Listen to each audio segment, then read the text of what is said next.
Se o seu problema é organizar e se planejar para a prova da OAB, esse vídeo é para você. Fica comigo.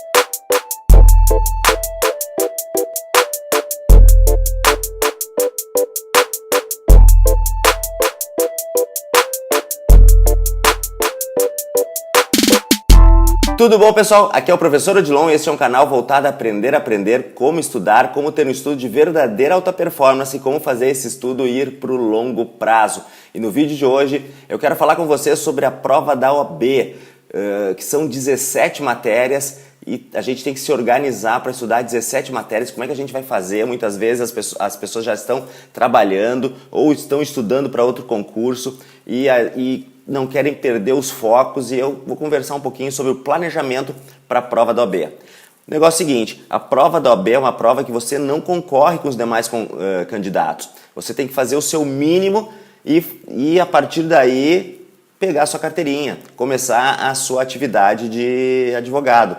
Então você não concorre com os outros, você concorre somente com você. Então é importante que você faça um bom planejamento e para fazer um bom planejamento, eu vou conversar com vocês sobre algumas dicas, algumas coisas que vocês devem fazer, que o pessoal se perde, botando energia onde não precisa, gastando tempo onde não precisa. Então a prova do OAB, eu separei aqui as provas, é o seguinte, vai cair ética profissional, filosofia do direito, constitucional, direitos humanos, internacional, tributário, administrativo, ambiental, direito civil, ECA, CDC, empresarial, processo civil, processo penal, direito do trabalho, processo de trabalho, 16, 17 matérias que você vai ficar enlouquecido estudando.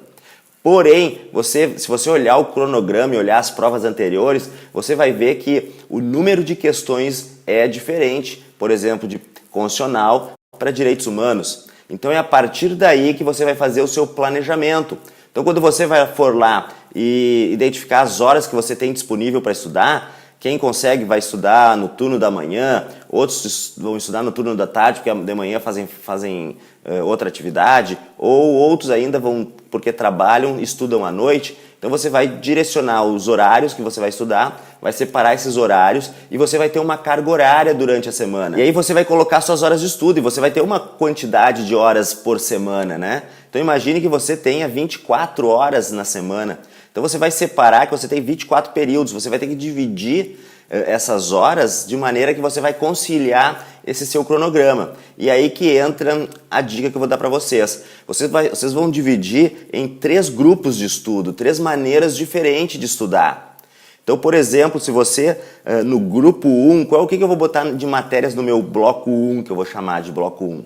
Então, no bloco 1 eu vou botar ética profissional, que são 8 a 10 questões na prova, e eu vou botar direito constitucional, porque direito constitucional também são 7, 8 questões. E também vou colocar aí direito administrativo, que são 6 questões. Ainda vou colocar o quê? Aquelas matérias que eu vou estudar para a segunda fase, porque eu já vou ter que me preparar para a segunda fase. Então nesse bloco vai ética profissional, filosofia, direito constitucional, direito administrativo e aquelas matérias que eu vou estudar para a minha segunda fase.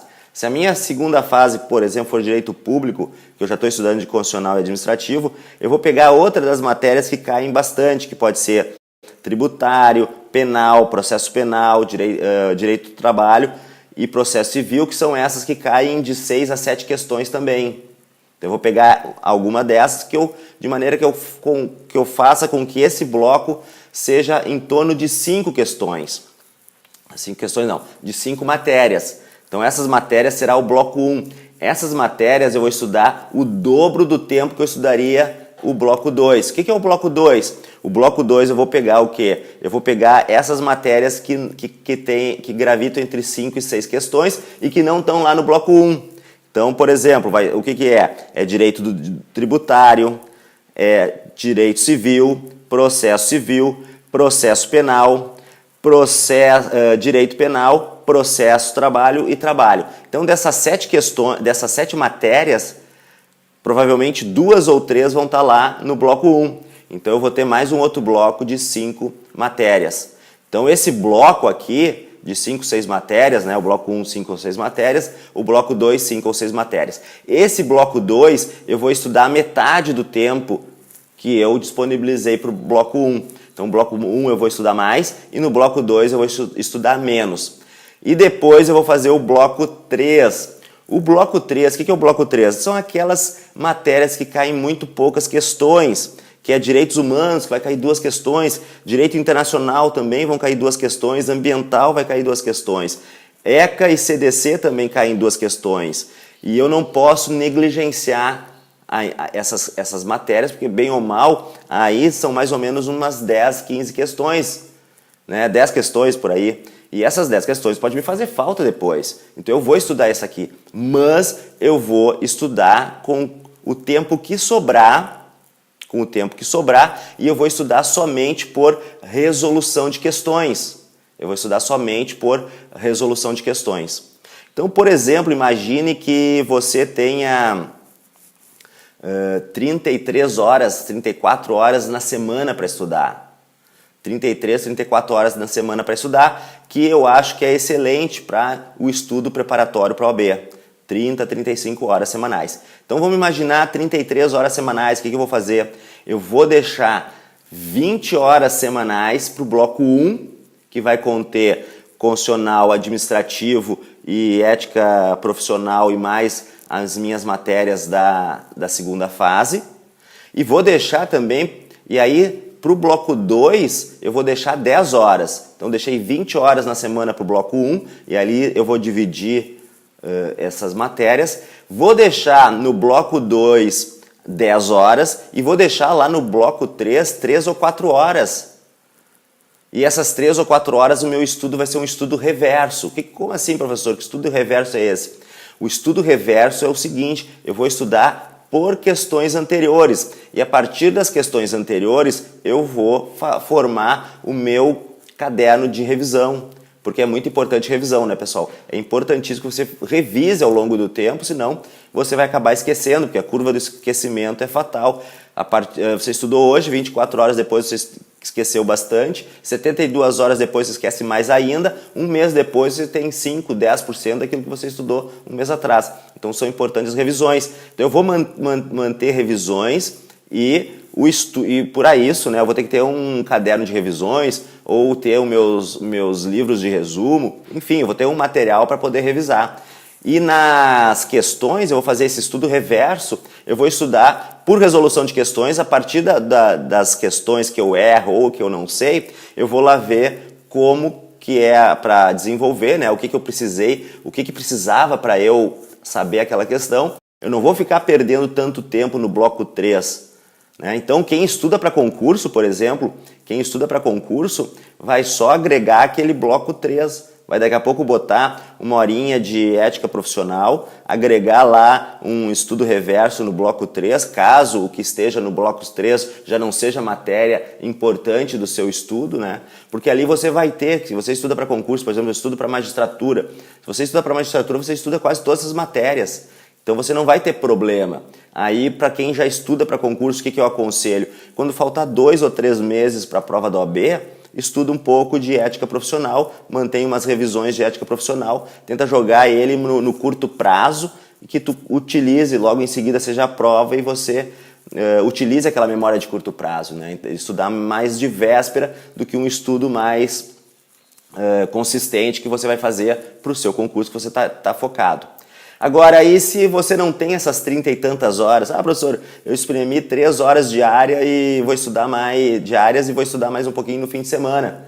Então você vai ter 3 horas diárias, 3 vezes 5, 15 horas durante a semana. No fim de semana você vai conseguir o quê? Botar no mínimo umas 6 horas, né?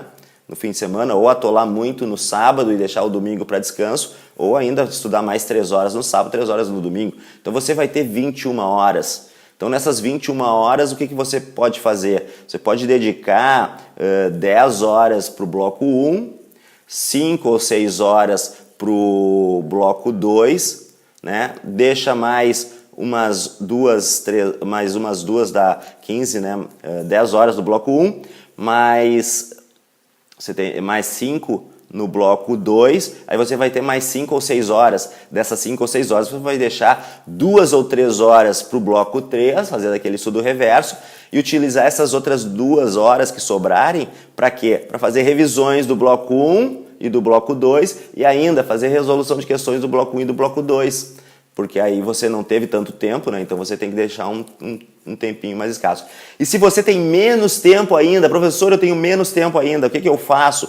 Bom, se você estuda apenas 2 horas por dia, porque você está trabalhando no escritório e não tem tempo para nada, e aí só tem 2 horinhas para estudar, aí o seu estudo vai um pouquinho mais devagar, mas você pode se organizar assim. Você vai fazer o quê? Você vai dividir essas horas, 2 horas por dia, aí durante a semana dá 10 horas, e aí no fim de semana vão dar uma atoladinha, né? Então consegue mais umas 5 horas, no mínimo no fim de semana, dá 15 horas. Se você juntar com a outra semana, pegar 2 semanas, vai ter as suas 30 horas, 32 horas. E aí faz o quê? Divide de acordo com aquele carinha que tinha o turno inteiro pela frente. Então daquelas 30 e poucas horas, você vai deixar 20 horas no bloco 1, 10 horas no bloco 2 e depois as horas que sobrarem fazer aquele estudo reverso no bloco 3, só que aí você vai jogar na semana A e semana B. O seu cronograma vai ser de 15 dias e não de uma semana, tá? Então é isso que eu queria passar para vocês. Aqui tem dica para todas as possibilidades aí. Se você tem uma dúvida quanto à sua prova do AB, pode deixar nos comentários aqui embaixo. Será um grande prazer a gente conversar sobre isso. Se você gostou do vídeo, já dá o like, compartilha com seu amigo que estuda e a gente se vê no próximo vídeo.